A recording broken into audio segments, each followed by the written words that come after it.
वो इस पूरी राष्ट्र और इस पूरे सनातन की जो चेतना है उसको जगाने की अगर शुरुआत हुई है तो वो राम मंदिर से हमारी हुई है।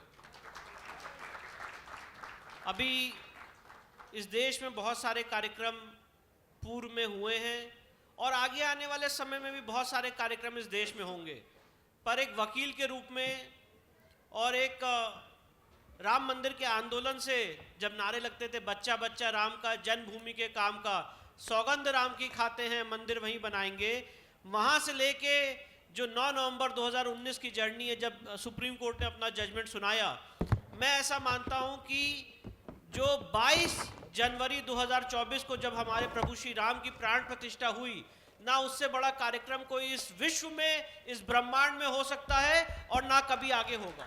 उसका कारण है, ये बात कोई मैं जो कह रहा हूं इस मंच के माध्यम से कोई भावनात्मक बात नहीं है।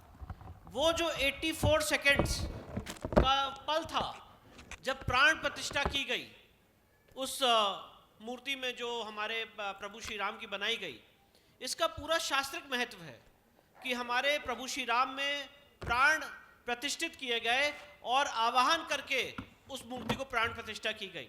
अब आपके सवाल पे आता हूं।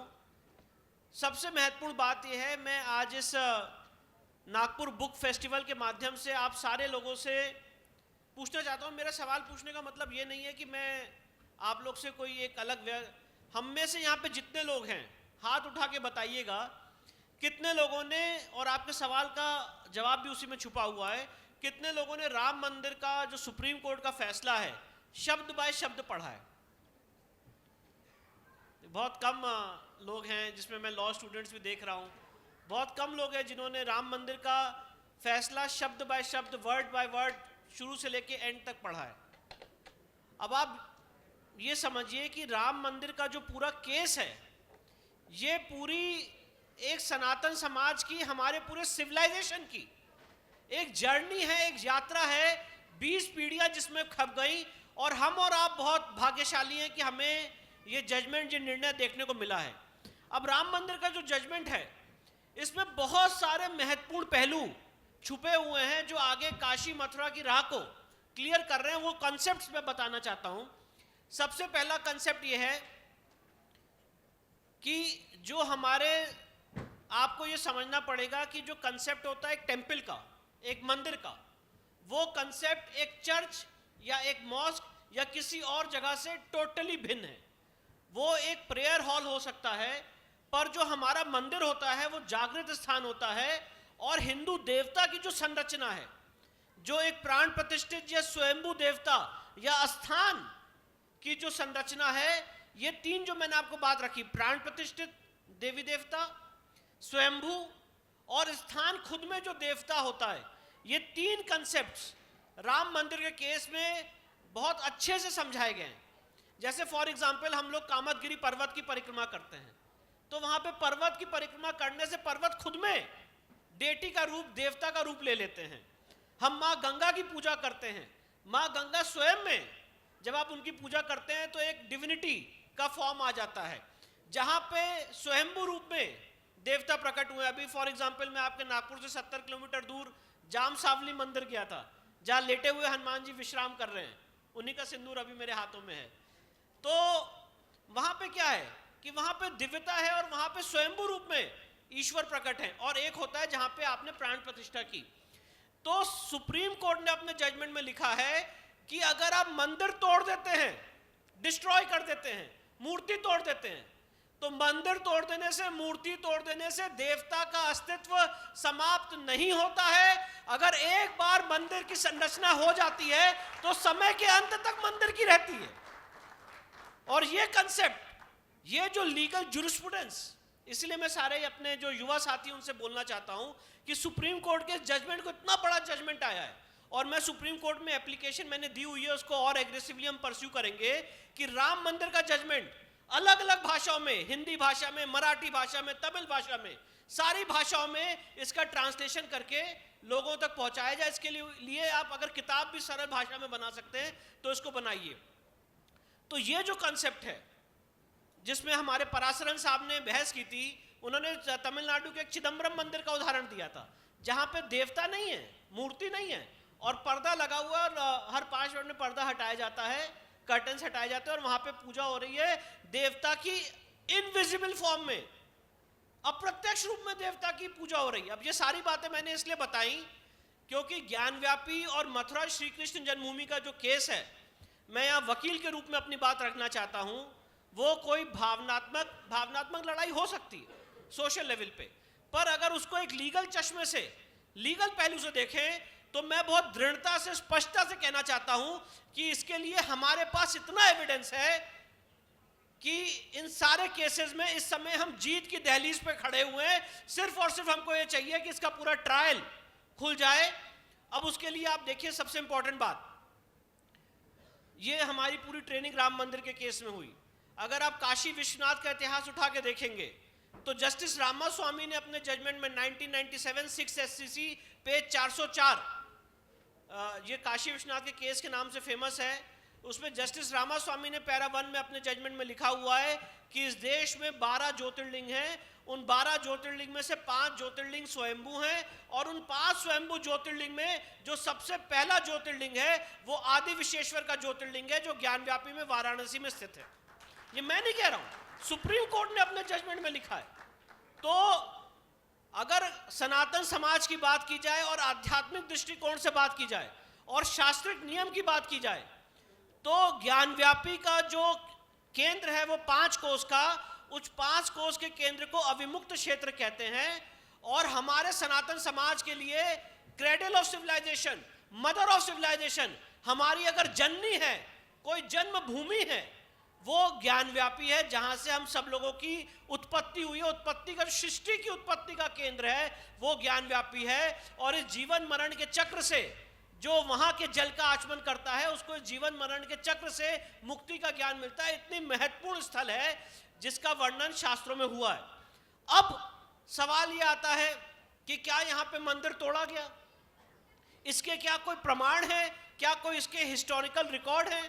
तो मैं आपको बताना चाहता हूं, इसकी हमने गहनता से शोध किया, रिसर्च की, और पूरा का पूरा इतिहास भरा पड़ा है कि किस तरह से आक्रांताओं ने यहां पे आक्रांताएं की, और यहां पे हमें नीचा दिखाने के लिए और एक मैसेज देने के लिए पूरे सनातन समाज को कि उनका बिलीफ हमारे बिलीफ से ऊंचा है, और यहां पे इस्लाम की ताकत आ चुकी है, इसलिए हमारे शिवलिंग को खंडित किया गया, हमारे मंदिर को भंजित किया गया। इसका पूरा इतिहास भरा पड़ा है। और एक बहुत आपके सामने महत्वपूर्ण घटना रखना चाहता हूं। A.S. अल्ट्रेकर साहब की किताब है, क्योंकि ये नागपुर बुक फेस्टिवल है। A.S. अल्ट्रेकर साहब की किताब है ज्ञानव्यापी के ऊपर, और उन्होंने अपनी किताब में लिखा है कि मंदिर तोड़ने के बाद भी सनातन समाज के लोग उस मंदिर की चौखट पे, मतलब जहां पे तथाकथित मस्जिद बनी हुई है, उसके बाहर चौखट पे पूजा करते थे, ये मानते हुए कि मेरा आराध्य, मेरा ईश्वर अंदर है। हम लोगों ने कभी भी वहां पे अपनी पूजा पाठ करना नहीं छोड़ा।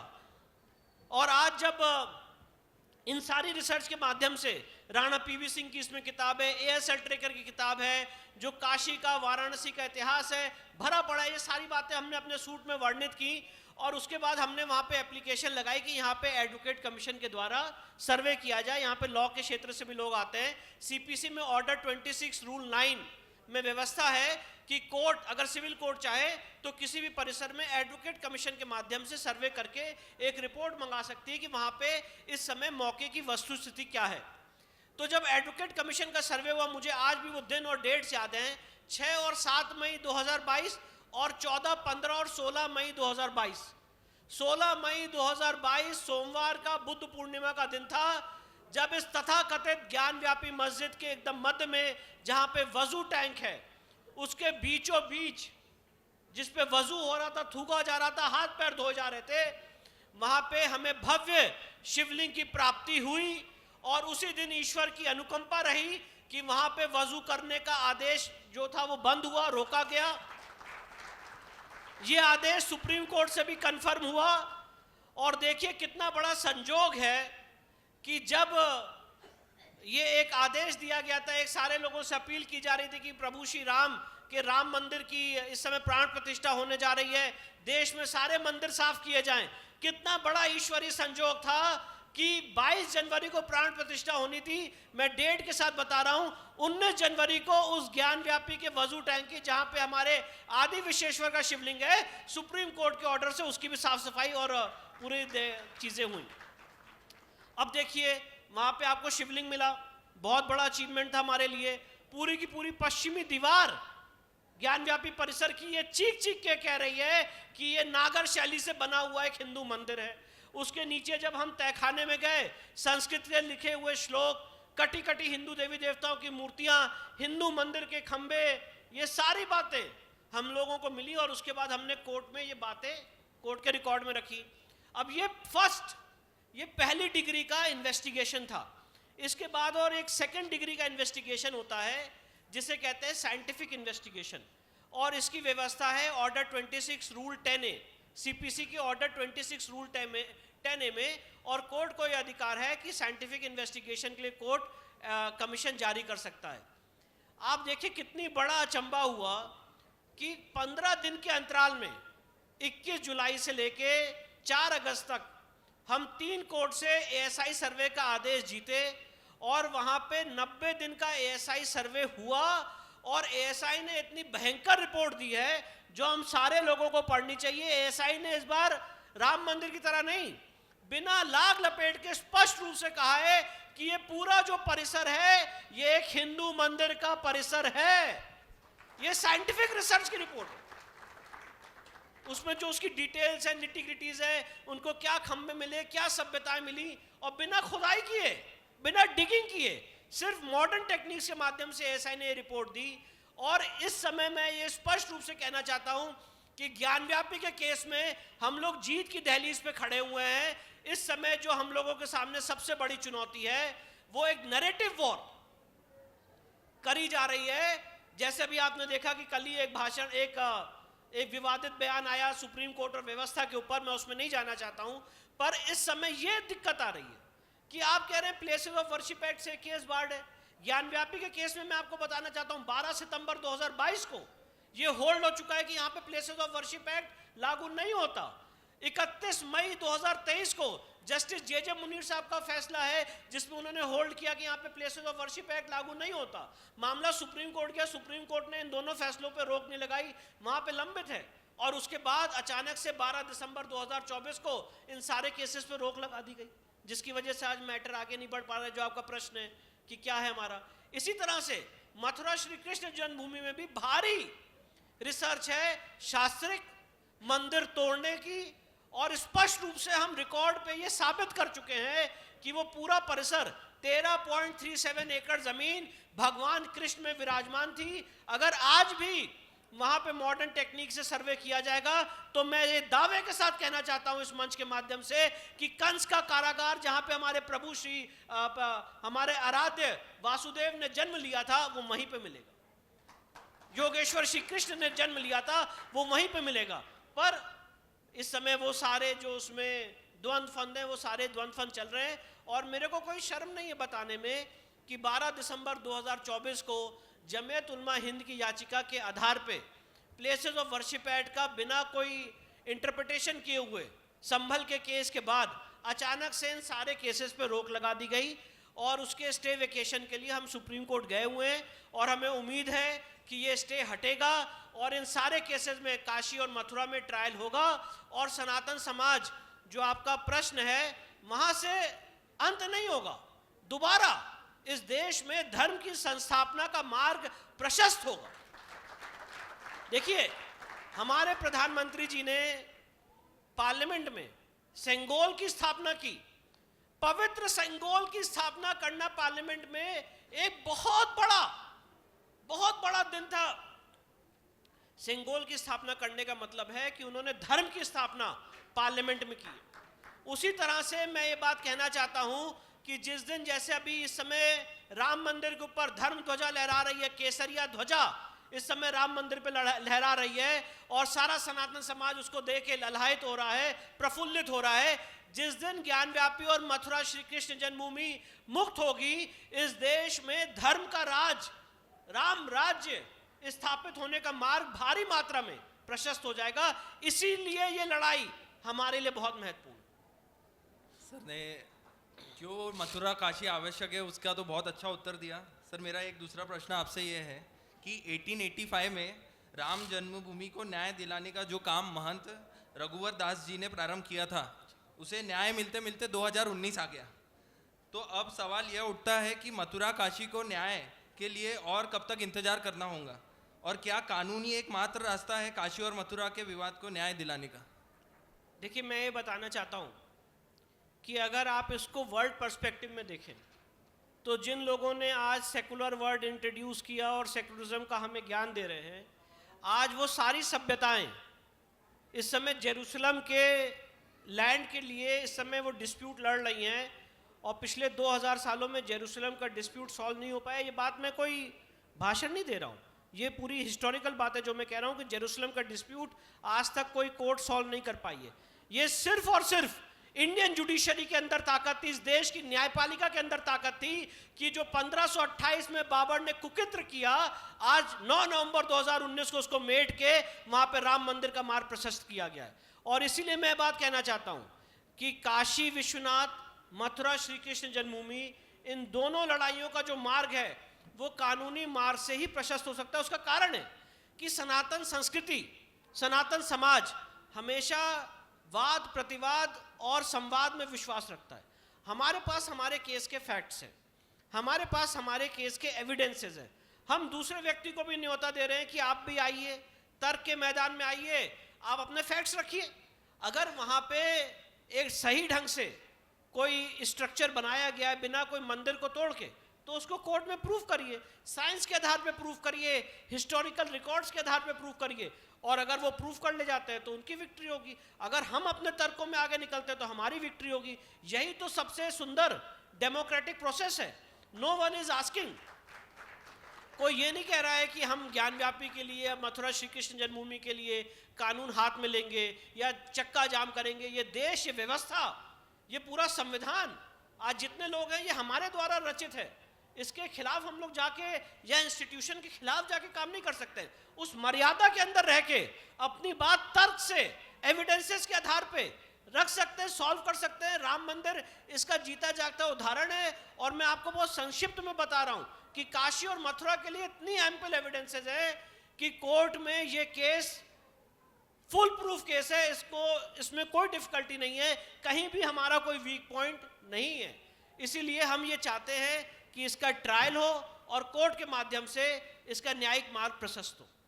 सर लेकिन जो राम भक्तों ने लंबे अंतराल तक अदालत से अयोध्या राम मंदिर के न्याय के लिए भीख मांगी थी, उस पर एक निर्णायक मोड़ तब आया जब 1951 में कार सेवा हुई। तो सर मेरा यह प्रश्न है कि काशी और मथुरा के लिए भी कार सेवा का रुख अपनाना पड़ सकता है?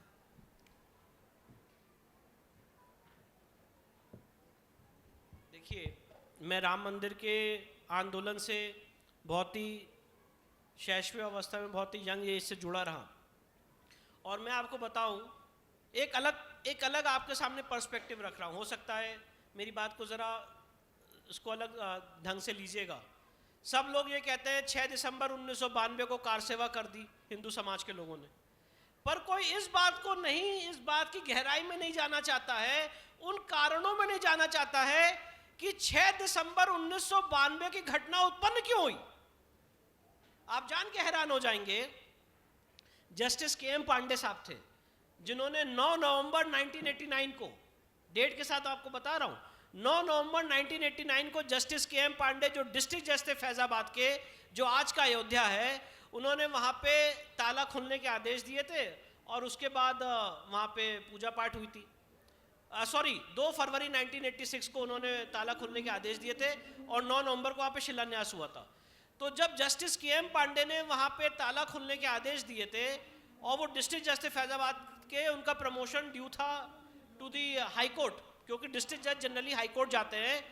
तो मुलायम सिंह यादव साहब ने, उस समय क्या होता था प्रक्रिया कि अगर कोई भी डिस्ट्रिक्ट जज को हाई कोर्ट प्रमोट होना है तो एक नोटिंग राज्य सरकार की तरफ से आती थी और एक नोटिंग हाई कोर्ट की कोलिजियम की तरफ से जाती थी। मुलायम सिंह यादव की जो नोटिंग थी वो ये थी कि जस्टिस के.एम. पांडे बहुत ही ईमानदार और निर्भीक न्यायाधीश हैं, पर चूंकि इन्होंने राम मंदिर के ताला खुलने का आदेश दिया है, मैं इनके नाम की संस्तुति नहीं करता। पहला बात। दूसरा बात, जब वहां पे ये पूरी बात निर्धारित हुई थी कि वहां पे सारे लोग इकट्ठा होंगे और सांकेतिक कारसेवा करेंगे, और जो 2.77 एकड़ जमीन कल्याण सिंह जी ने वहां पे एक्वायर की थी, उसको चुनौती दी गई थी। उसमें हाईकोर्ट के 3 जज का फैसला आना था। अगर 3 जज का फैसला पहले आ जाता तो 6 दिसंबर 1992 की घटना नहीं होती। पर मैं आपको ऑन रिकॉर्ड ऑफिशियल बता रहा हूं, और इसको आप जाके चेक कर लीजिएगा। जब 3 ऑनरेबल जजेस इसका फैसला उन्होंने सुरक्षित किया था, तो 2 ऑनरेबल जजेस ने लिखा कि हमारा जजमेंट तैयार था, जस्टिस रजा ने इसमें जजमेंट अपना टाइम पे नहीं दिया, और इसीलिए हिंदू समाज के लोगों का जो पेशेंस का बांध था, जो सब्र का बांध था, वो टूट गया और 6 दिसंबर 1992 की घटना हुई। मैं इसीलिए बात कह रहा हूं कि अगर आप इस सनातन समाज की जो सबसे आस्था और अस्मिता के केंद्र है, हम लोगों की सबसे बड़ी, अगर जिसे कहेंगे रग रग में, रोम रोम में जो चीज बसी हुई है, अगर आप उसको छीनने का और जो एक सेट मर्यादा है उसको रोकने का कुकृत्य प्रयास कोई भी करेगा, तो किसी भी समाज का बांध टूटेगा और एक्शन का इक्वल और ऑपोजिट रिएक्शन होता है। पर मैं ये कहना चाहता हूं कि अगर मर्यादा के ढंग से और कानून की बुक को अक्षर बाय अक्षर अगर फॉलो करके चला जाएगा, तो इसका पूरा का पूरा हल लॉ बुक्स में है, सीपीसी में है, एविडेंस एक्ट में है, और इसकी प्रक्रिया सॉल्व हो सकती है। और मैं एक एडवोकेट के रूप में कभी किसी को ये राय नहीं दूंगा कि वो कानून अपने हाथ में ले।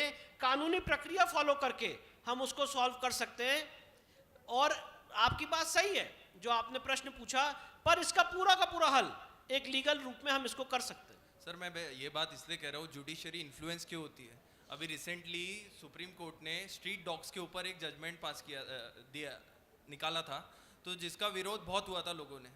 तो 3 जज की बेंच बैठी थी, 5 या 3 जज की बेंच बैठी थी, वही डिसीजन को उन्होंने पलटा। जब लोग सड़क पे उतरे तो उनको अपना डिसीजन पलटना पड़ा। तो लोगों को क्या सामने आना पड़ेगा? क्योंकि कानूनी लड़ाई बहुत लंबी होती है। देखिए, दोनों प्रश्नों में फर्क है। एक ये कहना कारसेवा करना, और दूसरा अपने अधिकारों के लिए आगे आना। तो बिल्कुल मैं तो ये बात कहूंगा कि आपको अपने अधिकारों के लिए आगे आना चाहिए। अगर इस देश में डॉग लवर्स को जस्टिस मिल सकता है, वो आगे आ सकते हैं, तो टेम्पल लवर्स को जस्टिस क्यों नहीं मिल सकता? हम क्यों नहीं आगे आ सकते? आप मुझे बताइए, इतनी बड़ी घटना हुई जो मैंने अभी आपके सामने बताई, 16 मई 2022 को वजू टैंक के अंदर नंदी भगवान से ठीक 83 फीट की दूरी पे शिवलिंग बरामद हुआ। क्या कोई आगे आया? क्या किसी ने मांग रखी कि शिवलिंग की तुरंत पूजा पाठ की जाए? क्या किसी ने मांग रखी कि वहां पे हमें रुद्राभिषेक करना है? सब अपने वहां पे शांति से बैठ गए, उसके लिए कोई आगे नहीं आया। क्या जब 12 दिसंबर 2024 को सारे केसेस पे रोक लगा दी गई, और जो संविधान का सबसे मूलभूत प्रिंसिपल है, आधार है कि लोगों को access to justice, right to judicial review, right to judicial access, जो सबसे फंडामेंटल राइट है, जब बाबा साहब अंबेडकर से पूछा गया था कि आप इस संविधान की आत्मा को क्या मानते हैं, तो उन्होंने कहा लोगों के कोर्ट जाने के अधिकार को सबसे मूलभूत अधिकार मानते हैं, वो इस संविधान की आत्मा है।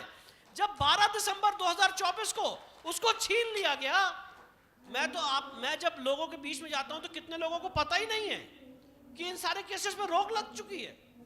तो आज सवाल हमें अपने आप से as a society, as a community पूछना चाहिए कि हम लोग अपने अधिकारों को लेकर जागरूक क्यों नहीं है? हिंदू समाज को जागना होगा, बिल्कुल जागना होगा। जब वक्फ के ऊपर एक अमेंडमेंट आया, उसके लिए 100 से ऊपर याचिकाएं हो गई। सीए के ऊपर कानून आया, उसके ऊपर 100 से ऊपर याचिकाएं हो गई।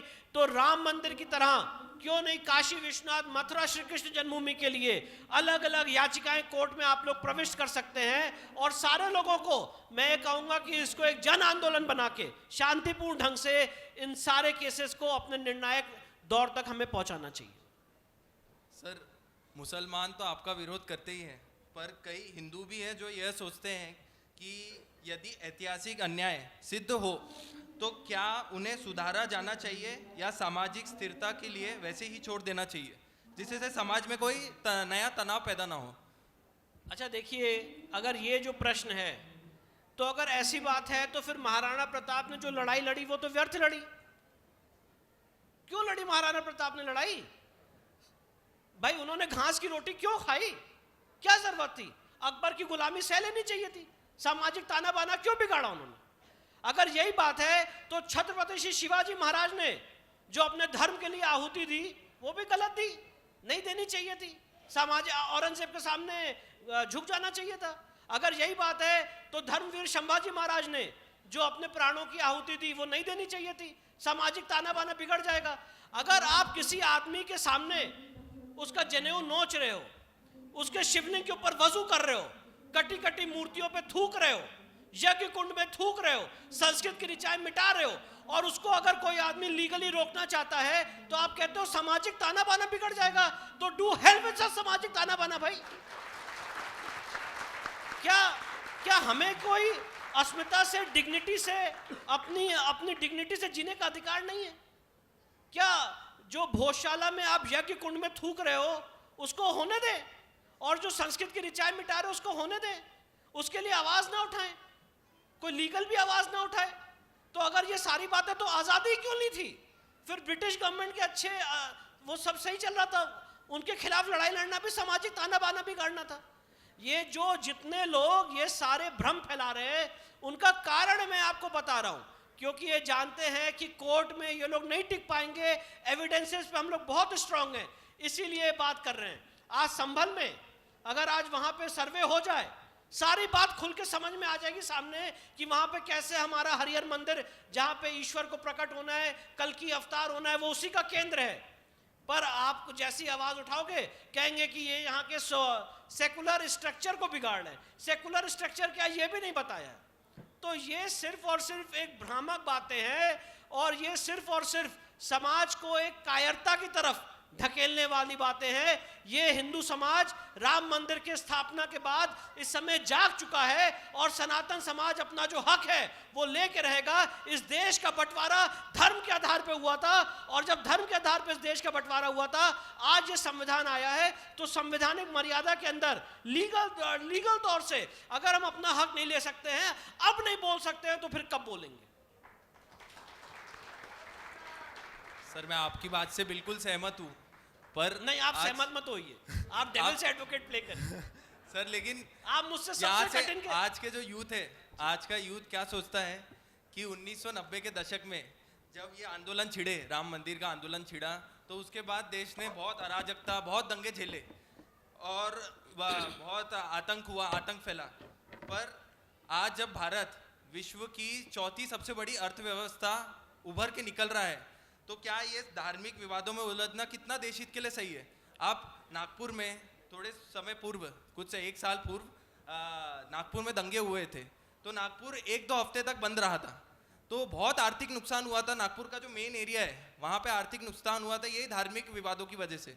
तो हमें फिर से ये सब चीज़ों में उलझना चाहिए कि आज का यूथ ये सब चीज़ों पे नहीं मानता है कि हमें और उलझना चाहिए कि नहीं उलझना? देखिए, आज नहीं उलझेंगे तो आज से 20 साल बाद उलझना पड़ेगा। आप ब्रिज बनाते रहेंगे, पेट्रोल के दाम देखते रहेंगे, बैंक्स बनाते रहेंगे, कॉलेजेस बनाते रहेंगे, 20 साल बाद फिर से यहाँ पे दंगा होगा। दंगा तो आपने अभी टाल दिया है ना, पर दंगा आप हमेशा के लिए नहीं टाल पाएंगे। मैं जानता हूँ नागपुर की घटना, जहाँ पे गाड़ियों में गणेश भगवान की मूर्तियां देख के उस पर अटैक किया गया। आज जो नॉर्थ ईस्ट में भारी मात्रा में कन्वर्जन हो रहा है, लोगों की जब डेथ हो जा रही घर में, वहां पे जाके मिशनरीज पहुंच रही हैं और कन्वर्ट करने की कोशिश कर रही हैं। तो ये तो पूरा, ये सारी चीजें चलती रहेंगी। अगर इस समय यही समय है, सही समय है, अगर इस समय आवाज नहीं उठाई तो कब आवाज उठाएंगे? आप मुझे बताइए कि जो लोग बात कह रहे हैं कि दंगा हो जाएगा, सारी चीजें हो जाएंगी, आप मुझे ये बात बताइए कि क्या सारी संवैधानिक मर्यादाओं को पालन करने की जिम्मेदारी हमारी है? अगर आज संभल में कोर्ट के ऑर्डर से वहां पे सर्वे हो रहा है और लोग आ रहे हैं, मारपीट कर रहे हैं, तो अगर आप कानून को अपने हाथ में ले रहे हैं तो कानून तो अपना काम करेगा। अगर आज यहाँ पे औरंगजेब की कोई महिमा मंडल कर रहा है और जिन्होंने हमारे देश की सनातन संस्कृति को लूटने का और छिन्न भिन्न करने का काम किया, तो औरंगजेब के खिलाफ अगर आवाज उठाने से सामाजिक ताना बाना बिगड़ रहा है तो वो तो आज से 20 साल बाद और बिगड़ेगा। अगर आज मैं आपसे बात पूछना चाहता हूं कि हमारे संविधान के ओरिजिनल पृष्ठों पे जाके चेक कर लीजिए, जहां पे प्रभु श्री राम के चित्र है, जहां पे हनुमान जी महाराज का चित्र है, वहीं पे आपने टीपू सुल्तान का और अकबर का चित्र लगा दिया। इसके खिलाफ अगर आवाज उठाएंगे और ताना बाना बिगड़ जाएगा तो ये ताना बाना 20 साल बाद और बिगड़ेगा। अगर ज्ञान व्यापी में शिवलिंग पे वजू हो रहा था, उसको आज रोकने के लिए आवाज नहीं उठाई तो 20 साल बाद और आवाज नहीं उठा पाएंगे। ये जिस हिसाब से स्थिति भयावह होती चली जा रही है, मैं बहुत स्पष्ट रूप से कहना चाहता हूं, और समाज को जो मैं लोगों के बीच जाता हूं, जो मैं समझता हूं, अगर अब आवाज नहीं उठाएंगे तो स्थिति बहुत गंभीर होती चली जाएगी। मैं आपको एक उदाहरण देना चाहता हूं। मेघालय का एक छोटा सा केव है, आप लोग उसको रिसर्च करिएगा, मौसिंग राम केव है, जहाँ पे शिलोंग से और 20-30 किलोमीटर आगे है, जहाँ पे 7 सिस्टर्स फॉल है। वहाँ पे एक शिवलिंग है, वो गुफा में शिवलिंग है, और वो शिवलिंग भी प्रकृति द्वारा निर्मित है, और उसकी जो जलधारी है वो भी प्रकृति द्वारा निर्मित है। पर वहाँ पे आज पूजा पाठ नहीं करने दी जा रही, अपने ही देश में, अपने ही संविधान के तहत। आप मुझे बताइए मेघालय में ऐसा क्यों हो रहा है कि हिंदू समाज के लोगों को, वहाँ के जो ट्राइबल समाज के लोग हैं, अगर उनको अंत्योष्टि करनी है तो एक तरफ बांग्लादेश है, एक तरफ भारत है, और बीच में एक पट्टी है जो भारत में आती है। वहाँ पे नदी के बीच में जाके अंत्योष्टि करनी पड़ रही है, क्योंकि जो वहाँ के लोकल लोग हैं उनको अंत्योष्टि नहीं करने दे रहे, तो बीच में जाके पानी में आधा डूब के अंत्योष्टि करनी पड़ रही है। आज आप छत्तीसगढ़ में चले जाइए, भारी मात्रा में कन्वर्जन हो रहा है, और ये बात जो मैं कह रहा हूँ छत्तीसगढ़ हाईकोर्ट ने भी ये बात कही है।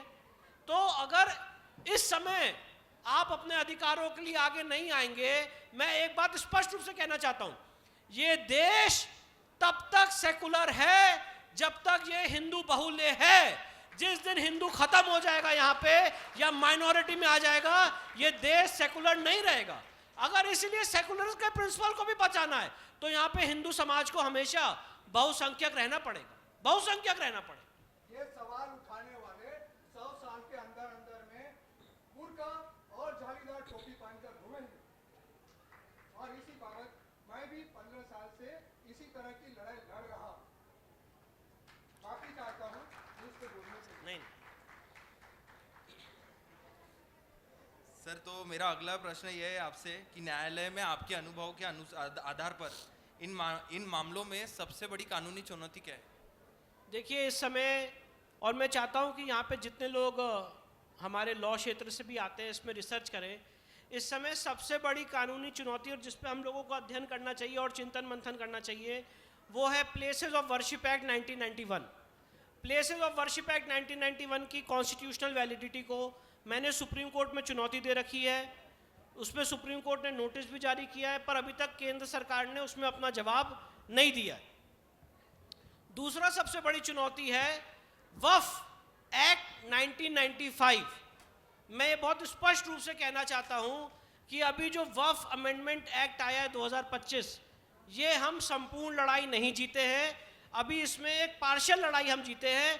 पर वक्फ का जो कॉन्सेप्ट है और उसमें अभी भी जो ड्रैकोनियन प्रोविजंस है वो खत्म नहीं किए गए हैं। तो वक्फ एक्ट 1995 को पूर्णतः रिपील करने की जरूरत है, और उसको ट्रस्ट के माध्यम से, या तो उसको ट्रस्ट का काम दिया जाए, या जेपीसी में जो हमने प्रेजेंटेशन दी थी उसको अपनाया जाए। तो ये इस समय इसके सामने सबसे बड़ी कानूनी चुनौती है। तीसरा सबसे इंपॉर्टेंट बात मैं आपके सामने रखना चाहता हूं कि सर इस समय सारे सनातन समाज को ये दर्द समझने की जरूरत है। इस समय कर्नाटका में हमारे 35,000 मंदिर सरकार के कंट्रोल में हैं, तमिलनाडु में 40,000 से ऊपर मंदिर सरकार के कंट्रोल में है, तेलंगाना में, आंध्र प्रदेश में, पौंडीचेरी में मंदिर सरकार के कंट्रोल में है। मैं ये सवाल पूछना चाहता हूं इस मंच के माध्यम से कि क्यों नहीं किसी केंद्र या राज्य सरकार को कोई चर्च में या मॉस्क में मिसमैनेजमेंट नहीं दिखता है, सिर्फ और सिर्फ मंदिर में मिसमैनेजमेंट दिखता है, और सारे मंदिरों को आप अधिग्रहण कर रहे हैं। आपको एक उदाहरण देना चाहता हूं। एक कर्नाटका में एक मंदिर है जहां पे हनुमान जी महाराज ने जन्म लिया, जो उनकी जन्मभूमि मानी जाती है, किष्किंधा में, कोप्पल डिस्ट्रिक्ट में, कर्नाटका में ये स्थित है मंदिर। वहाँ पे एक विद्यादास बाबा जी उस मंदिर को बचाने के लिए पिछले 15 साल से बिना वो चप्पल पहने और बिना कोई वस्त्र धारण किए, मतलब बहुत ही हल्का वस्त्र धारण करके पिछले 15 साल से जो रामानंदी संप्रदाय से आते हैं, संघर्ष कर रहे हैं, दर दर भटक रहे हैं। और वहाँ पे सरकार ने मंदिर एक्वायर कर रखा है और जितना पैसा आ रहा है मंदिर का वो सरकार ले रही है। इसका मेरे पास डायरेक्ट एविडेंस है।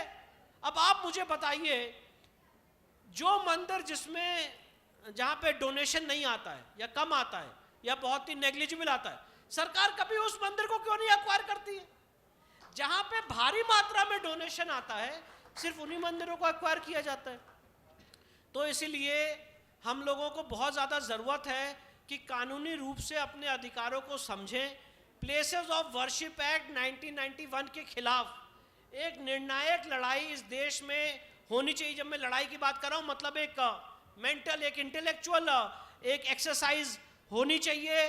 प्लेसेस ऑफ वर्शिप एक्ट का एक इंटरप्रिटेशन जो हमने निकाला था वो ये था कि places of worship act religious character, धार्मिक चरित्र निर्धारित करने से नहीं रोकता है। और जिस तरह से नरसिम्हा राव के कालखंड में प्लेसेस ऑफ वर्शिप एक्ट लाया गया, उसमें राम मंदिर को एग्जेम्प्ट किया गया। तो अगर राम मंदिर को एग्जेम्प्ट किया गया है तो काशी, मथुरा और बाकी सारे अन्य मंदिर को प्लेसेस ऑफ वर्शिप एक्ट से एग्जेम्प्ट किया जाए। मैं देखिए, माफ करिएगा, मैं सिर्फ और सिर्फ काशी मथुरा की नहीं लड़ाई लड़ रहा हूं। जहां जहां मंदिर तोड़े गए हैं उन सारे मंदिरों को मुक्त कराना है, सिर्फ और सिर्फ काशी मथुरा में। जहां जहां हमें प्रमाण मिलेगा कि हमारे मंदिर तोड़े गए हैं और सनातन संस्कृति के चिन्हों को नष्ट किया गया है, अपने सनातन संस्कृति को पुनः स्थापित करने के लिए उन सारी जगहों को हम उसके लिए लीगल केस लड़ेंगे। और ये सवाल नहीं पूछना चाहिए कि ये 1 होंगे कि 2 होंगे कि 3 होंगे, क्योंकि ये ऑफर 1984 में दिया गया था कि आप हमको 3 दे दो, हम बाकी की बात नहीं करेंगे। ये ऑफर नहीं माना गया। अब सारे मंदिरों के लिए लड़ाई होगी और सनातन समाज को पूरे देश में अलग अलग कोनों में स्थापित करने का काम करेंगे। सर, आपने प्लेसेस ऑफ वर्शिप एक्ट की बात की, उसका जो सेक्शन 4 सब क्लॉज 3, अगर आप वो सबको एक्सप्लेन करेंगे हमारे श्रोतागणों को। देखिए, बड़ी आपने महत्वपूर्ण बात पूछी और आप सब लोग जानते होंगे कि अभी जो रिसेंटली हमारे चीफ जस्टिस साहब ने जो कमेंट किया था और उसके बाद कोर्ट में एक अगली इंसिडेंट हुआ, तो जो वहाँ पे मेन, इन सारी चीज़ों में जो मेन रिसर्च थी वो धुल गई। अब मेन रिसर्च क्या थी कि जो पेटिशनर थे उस केस में उन्होंने ये कहा था कि जो खुजराव में विष्णु भगवान की मूर्ति है जो इस समय कटी हुई है, जिसका सर कटा हुआ है, हमें वहाँ पे उसको स्थापित करने और वहाँ पे पूजा पाठ की अनुमति दी जाए। अब देखिए, इसको बड़ा गंभीरता से थोड़ा सुनिएगा। हमारे यहाँ पे एक एक्ट है, ancient monuments and preservation act 1958। Ancient monuments and preservation act 1958 में ये व्यवस्था है कि किसी भी एएसआई प्रोटेक्टेड मॉन्यूमेंट में, जो एएसआई के अधीन है, उसमें हम पूजा पाठ कर सकते हैं। ये बात जो मैं कह रहा हूं सेक्शन 16 सब क्लॉज 1 में लिखी हुई है। और एएसआई को ये मैंडेट दिया गया है कि एएसआई किसी भी एएसआई प्रोटेक्टेड मॉन्यूमेंट में, जो कि एक श्राइन है, पूजा स्थल है, वहां पे कोई भी ऐसा काम नहीं करेगा जो उसके चरित्र के विपरीत है। तो अगर पेटिशनर को ये आर्गुमेंट वहां पे रखना चाहिए था और आज सवाल पूछना चाहिए कि अजंता एलोरा केव में जो शिवलिंग वहां पे मौजूद है उसकी पूजा पाठ क्यों नहीं करने दे रहे। आज ऐसे में आपको हजारों उदाहरण दे सकता हूं जहां पे एएसआई प्रोटेक्टेड मस्जिद है, वहां पे नमाज हो रही है, पर एएसआई प्रोटेक्टेड मंदिर है, प्रोटेक्शन का बोर्ड लगा हुआ है, वहां पे पूजा पाठ नहीं हो रही और एएसआई कोई काम नहीं कर रहा है। उदयपुर में जहां पे महाराणा प्रताप का एकलिंग जी का मंदिर है, उससे ठीक 5 किलोमीटर की दूरी पे सास बहू का मंदिर है, वहां पे बाहर बोर्ड लगा हुआ है कि ये एएसआई प्रोटेक्टेड है, पर वहां पे अंदर देवता का अस्तित्व मिट चुका है, कोई पूजा पाठ नहीं हो रही है। कैलाशा टेम्पल जो अजंता एलोरा केव में है, वहां पे पूजा पाठ नहीं हो रही है। इस समय मैं केस लड़ रहा हूं मध्य प्रदेश में, विदिशा में, जो सूर्य भगवान का मंदिर था, बीजा मंडल, एएसआई प्रोटेक्टेड है, उसमें वहां पे पूजा पाठ नहीं होने दे रहे। तो किस तरह की मानसिकता है? सेक्शन 16 के खिलाफ काम किया जा रहा है। और places of worship act section 4 sub clause 3 यही बात कहता है कि जो एएसआई प्रोटेक्टेड मॉन्यूमेंट हैं वहां पे प्लेसेस ऑफ वर्शिप एक्ट लागू नहीं होगा। ये मैं नहीं कह रहा हूं, एक्ट में ही लिखा हुआ है, पर उसके बाद भी एक झूठा नैरेटिव फैलाया जा रहा है कि ये सारे केसेस कोर्ट में नहीं चल सकते। सर हमारे पास समय की पाबंदी है, अंत में मैं आपसे ये पूछूंगा, क्या काशी और मथुरा विवाद में वह सुखद अंत वास्तव में निकट है जिसका सभी इंतजार कर रहे हैं, और अगर हाँ तो उसके संकेत क्या हैं? सुखद शुरुआत निकट है, और संकेत क्या है, संकेत तो मैं नहीं बता सकता, संकेत मंच पे नहीं बताना चाहिए, पर मैं इतना जानता हूँ कि जो आपने 1885 से राम मंदिर की पूरी जर्नी बताई, बहुत शीघ्र काशी और मथुरा मुक्त होंगे, और बहुत जल्द हम और आप मिलके वहाँ पे रुद्राभिषेक और जितने पाठ हैं वहाँ पे हम करेंगे। बहुत जल्द काशी मथुरा मुक्त होंगे, इसके लिए हम लोग कार्यरत हैं, और हमें अपने ईश्वर, अपने आराध्य पे पूरा यकीन है कि ये बहुत जल्दी काम होगा। और एक बात और कह के अपनी बात को रखना चाहता हूँ, विराम देना चाहता हूँ, कि जो हमारे प्रधानमंत्री जी ने जब द्वारकाधीश गए थे, बेट द्वारका गए थे, तो एक बहुत दुर्लभ घटना हुई। वो बेट द्वारका में समुद्र में नीचे गए, और जो द्वारका नगरी इस समय विलुप्त हो गई है, डूब गई है, वहाँ पे भगवान कृष्ण को प्रणाम किया और मोरपंख चढ़ाए, और उसी तरह से पवित्र सिंगोल की स्थापना भी पार्लियामेंट में की गई। तो ये सारी बड़ी एक दिव्य घटनाएं हैं, और साथ ही साथ जो लीगल रिसर्च है, इसके माध्यम से मैं कहना चाहता हूं कि बहुत जल्दी काशी मथुरा का मसला सॉल्व होगा, और इसको हम जीतेंगे, और विजय श्री के कदम, विजय श्री हम लोग के एकदम निकट है। सर आप और हम नागपुर की जिस पावन धरा पर विराजमान है, वहाँ पे आज से 100 साल पूर्व एक संगठन का जन्म हुआ था, राष्ट्रीय स्वयंसेवक संघ। तो अब संघ अपनी शताब्दी वर्ष मना रहा है, तो अगर आप उसके बारे में 2 शब्द कहेंगे। नहीं, देखिए, मैं तो ऐसा मानता हूँ कि जब भी मैं यहाँ पे आता हूँ और मुझे ऐसा लगता है कि मैं अपनी पेरेंट ऑर्गेनाइजेशन में, अपनी मातृभूमि में मैं यहाँ पे आ गया हूँ, और जब मैं स्मृति भवन जाता हूँ तो वहाँ पे मैं देखता हूँ कि किस तरह से हमारे जो सर्वप्रथम डॉक्टर हेडगेवार साहब थे, उनका जो पूरा एक आभा मंडप है, वो एक रथ पे विराजमान है, और वो रथ चारों तरफ से खुला हुआ है, और वहाँ पे अगर आप देखेंगे तो धनुष बाण बना हुआ है, वो भी एक ऐसी अवस्था में है कि कभी भी वो चल सकता है।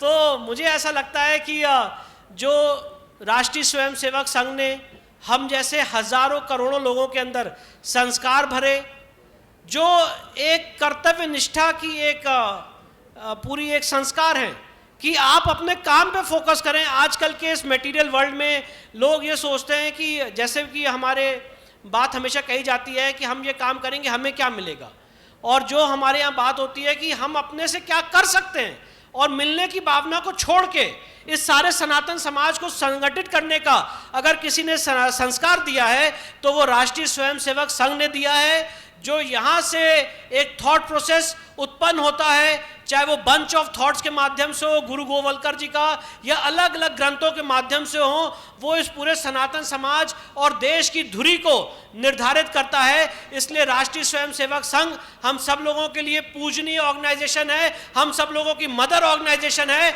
और राष्ट्रीय स्वयंसेवक संघ का जो कार्य है, इसको कितना धन्यवाद दिया जाए। अभी मैं आपको एक घटना बताना चाहता हूँ कि अभी नॉर्थ ईस्ट के कुछ राज्यों के रिप्रेजेंटेटिव्स मेरे पास आए, वहां पे कन्वर्जन रोकने के लिए भारी मात्रा में अलग अलग माध्यमों से राष्ट्रीय स्वयंसेवक संघ काम कर रहा है। अगर कहीं आज कैलेमिटी हो रही है, पीड़ा हो रही है, तो उसमें वहां पे हर माध्यम से सेवा का काम राष्ट्रीय स्वयंसेवक संघ के माध्यम से किया जा रहा है। मैं तो बहुत युवा हूं, अपने पिताजी के दृष्टि से और अपनी दृष्टि से अभी मैं संघ को समझ रहा हूं, पर मुझे लगता है कि संघ को समझने के लिए यहाँ पे हमें जितने 100 वर्ष हुए हैं उतने ही वर्ष बिताने पड़ेंगे, तब जाके कोई राष्ट्रीय स्वयंसेवक संघ को समझ पाएगा कि हमारा ये मदर ऑर्गेनाइजेशन इस देश को नेशन बिल्डिंग के लिए क्या काम कर रहा है। बहुत सुंदर सर, नागपुर पुस्तक महोत्सव के इस सुंदर अवसर पर आपके अनुसार वे कौन सी 3 पुस्तकें हैं जो हर भारतीय को पढ़ना चाहिए? देखिए, सबसे पहले तो मैं ये कहूँगा कि राम मंदिर के जजमेंट को पुस्तक के रूप में बना के उसको पढ़िए।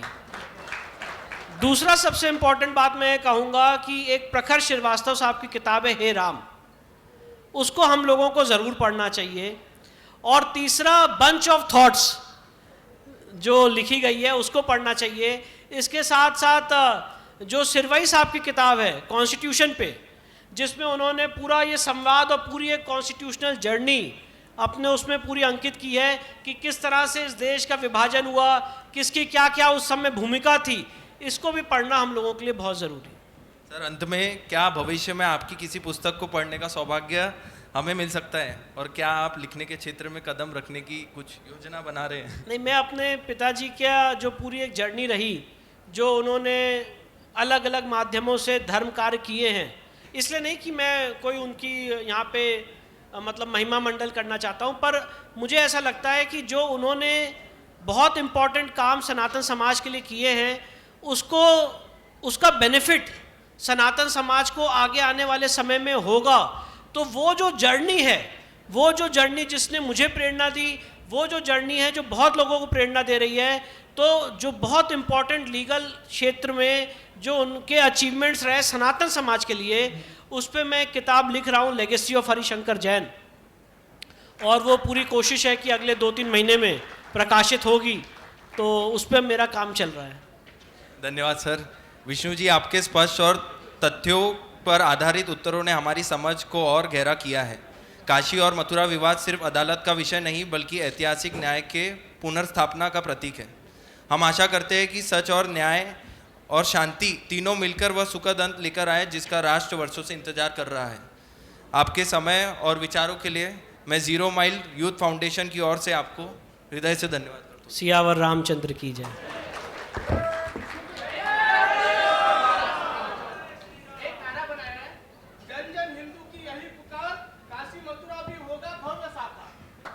काशी मथुरा नहीं, सिर्फ काशी मथुरा नहीं, सर ने अभी कहा।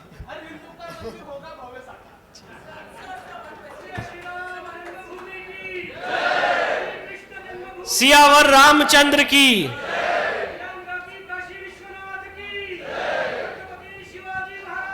जय। जय।